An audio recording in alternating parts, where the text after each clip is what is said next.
Hello everybody, myself Isha Gupta and I welcome you all to my channel. This channel is dedicated to learning the engineering and understanding the concepts. We begin with the course on digital electronics. It is a very important subject from the point of view of any exam. And this is the first video and we understand the analog and digital signals in this video. So let's get started. First of all, what is a signal? Anything that conveys some sort of information is called a signal.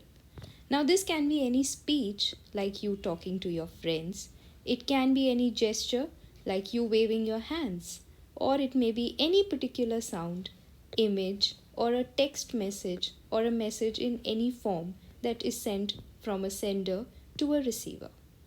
So basically, anything that will convey some sort of information will be termed as a signal.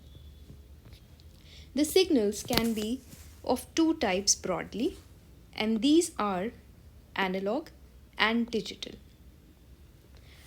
The analog signals are continuous in time as well as in amplitude. Look at the figure. We have a signal which is represented with time on the x-axis and we have the value on the y-axis. If you look at this figure, this particular signal has infinitely many values over this entire range of time. So, for this signal which is existing from this point of time, that is, let's say 0, up till any particular limit of time, but if I look at this signal, it has infinitely many different values at various instants of time. It is a continuous type of signal.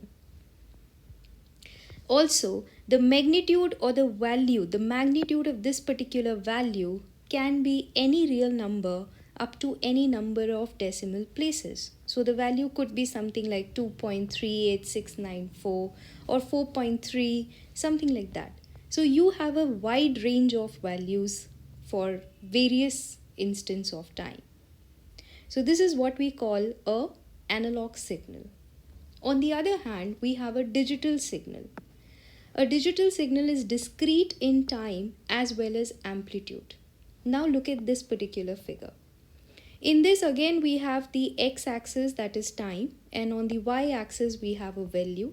But if you look at this value has only two particular magnitudes. Either it is 1 or it is 0. So this may be on or off. So even if the signal is existing for an entire range of time, but it is only having two values, 1 or 0. And this is what we call a digital signal. A digital signal is more immune to noise. So let us understand this fact first. Why do we say so? So as we described to you that the digital signal is having only two possible values. So over the entire space that I have for the values that can be possible, I just have two magnitudes. Either the signal is 0 or it is 1. Obviously, there has to be a threshold or a separation between these two, which will tell me that when my signal is going to be 0 or when my signal is going to be 1. So if anything falls below this threshold, then I'll mark it like it is the value of 0, and if anything falls above the threshold, then we'll consider it as 1. So basically, whatever values are possible for you, you are just mapping them to two possible, that is 0 or 1. Now this helps you to get immune to noise. Why? Let's see that. So let's just consider that we had an analog signal, which you know is a continuous wave, and let us say that noise has disturbed this signal. So I'll represent the noise with a different color. Now, if noise is affecting this signal, it is going to change it a lot. Maybe. It depends on the magnitude of noise that is occurring in your signal. So analog signals can be very easily corrupted with noise, because even if a small magnitude of noise is there, they can change the meaning of the signal and the magnitudes can be changed. But On the other hand, if I look on the digital signal, which is, a series of 0 and 1, in this case, even if the noise is present, I need the magnitude of the noise to be such high so that in order to change the meaning of 1 to 0 or 0 to 1, it needs to cross this particular barrier. And if this barrier of the threshold is not crossed, your interpretation of 1 will not become 0, or the interpretation of 0 would not become 1. Hence, even if noise is present in my digital signal, maybe or maybe not, it will affect it. So the chances of affecting the actual magnitude in changing from 0 to 1 or vice versa reduces. So let's get back. And that is why we say that digital signals are more immune to noise. So that's done. Now, if everything is so good about the digital signals, then why do we actually learn analog? But that is important because the real world around us is analog. So whatever the human voice is an analog signal. If we are speaking, we are having a continuous type of signal. There are infinitely many tones that we can hear. Also, there are infinitely many colors around us. There are infinitely many smells around us that we can sense. So the world is analog in nature, but we can convert it to digital for having a efficient processing. So for an example, if I say that why analog signal is important, let's understand that. If I have, let's say, I want to record the temperature for a particular day, then let's say I started up from the morning and I started to record the temperature. So I have the x-axis, which is telling me the time, and the y-axis, which is my temperature value. So obviously, if I started doing this activity in the morning, the temperature would be low, and then it may have risen in the afternoon. But this is not going to be a sudden change. It is not that the temperature will suddenly switch from very warm to very cold or something like that, unless it actually, even if it is a rain or something, it will be a gradual change. It cannot be a sudden one. So that is why this type of signal that you will get if you record a temperature for a complete day would be an analog signal. So this would also be an analog signal. So real world is analog, and that is why it is important to learn them. So let's get back and we can continue with our discussion. So now the next point is that how do we convert the analog signals to digital? So imagine you have an analog signal as shown in this figure. We have the x-axis, that is time, and the y-axis is amplitude. And let us say this signal is existing from 0 to 5. And between this range, it has infinitely many possible values.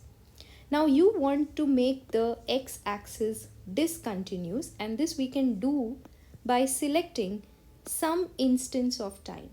So let us say that between this range of 0 to 5, I choose 5 time values, where that is 0, 1, 2, 3, 4, 5. Actually 6 values. So what did I do is that instead of considering every possible time, I picked up the time instant, that is 0, and noted the magnitude at this point. And let us assume the magnitude is 2.689.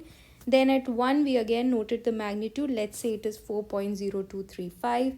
Then again at 2, 3, 4, and 5. This process in which you have taken the samples of the original signal at particular instance of time is what you called sampling. This is called sampling. So I have made the time axis to be discontinuous, and I'm just considering certain instance of time and noting down the amplitude at that point of time. But you have done only the discretization of the time axis, but the amplitude is still having values which can be up to any number of decimal places. So these amplitude values are not discrete. So this is not a digital signal yet. So let's see how we convert the amplitude values. For doing this, let us imagine that I have certain levels marked on the y-axis and I choose the amplitude as 1, 2, 3, 4, 5. So I've chosen certain magnitudes, and then what activity I'm going to do? I'll round off my original amplitudes to the nearest level. So my original values were 2.689. I rounded off to 3. 4.0235 becomes 4. 3.89 becomes 4. 2.225 becomes 2. 3.68 becomes 4, and so on. So you round it off to the nearest decimal. This is the process of rounding to the nearest integer value that you had selected, is what you call quantization. So the first thing was sampling and then quantization. So after doing this quantization, now I have the amplitude values not like any number of decimal places, but certain integer values like 3, 4, 1, 2, 3, 4, 5, something like that. So is this a digital signal? Have I done? No, not yet. Even this is not a digital signal, because digital means 0 and 1. So there are no zeros and 1 right now. We need to do another thing in order to get to the digital signal, and that is the quantization level needs to be encoded in the binary format, that is the 0-1 format. So for the 5 levels that you had considered, we need at least 3 bits. Okay, why is that so? Let's see that. So we say that I have 5 levels, so I need 3 bits. Let us understand this point. So let's say if I had 2 bits available with me, then the possible combinations that I could have is 0, 0, 0, 1, 1, 0, and then 1, 1. So basically I have 4 combos possible. So which means that, and let's say, okay, not right now, if I have 3 bits, then I have either the combination 0, 0, 1, 0, 1, 0, then 0, 1, 1, 1, 0, 1, 0, 1, 1, 1, 0, and 1, 1, 1. So basically I have 8 combos. So if you see, this is going as 2 to the power 2 is 4 and 2 to the power 3 is 8. So if I choose 3 bits, I can have 8 particular values. And the number of levels that you chose was 5. So for encoding the 5 levels, you need at least 3 bits. Because what is my formula? 2 to the power n should be greater than or equal to the number of levels that you chose. So I cannot do this with 2 bits. I need at least 3 bits to get 5 levels encoded in the binary format. So let's get back, and hence I'm using 3 bits and I choose any particular values from those 8. So 1 can be represented like this, 2 is 0, 1, 0, 3, 4, and 5.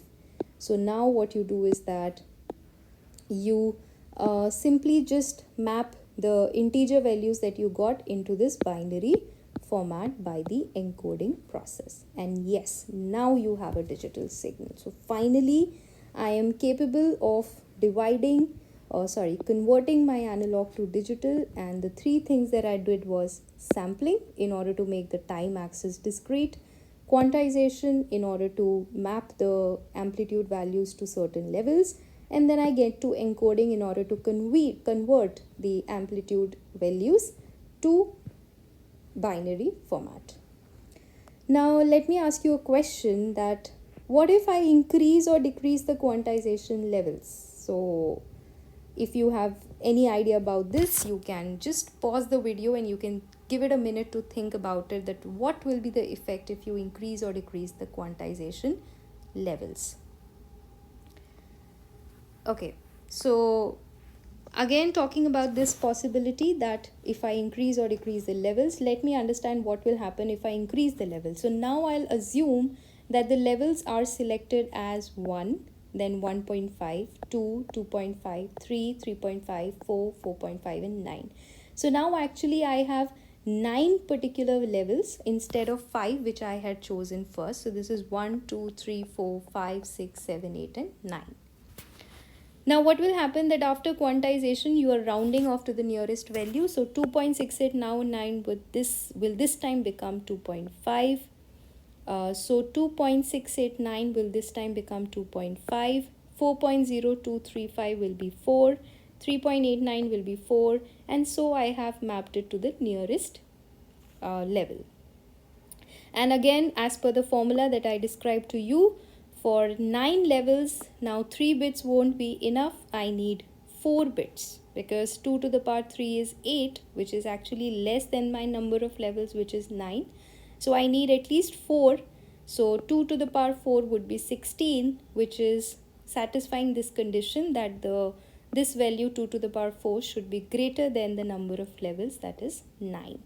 So hence I know that now I require 4 bits. So I map my values to these 4 bits and I complete the process of encoding. So what is the effect of increasing the number of levels? I hope you got it. We can conclude that increasing the number of levels would help you to reduce the error between the original and the quantized amplitude value, but it will increase the number of bits required for encoding. Now let's see, we just need to go back to understand this point. See, when we had only 5 levels, then what I was doing is that I rounded off 2.689 to 3. So you can understand that this is the original value and this is the value that you mapped it to. So whatever is the difference between these two is an error actually. Then again I map 4.0235 to 4. So again whatever is the difference that is encountered as an error. Similarly in this case, in this. So because of this rounding process, I have certain error. But you can understand this, that if you increase the number of levels, this error would get reduced.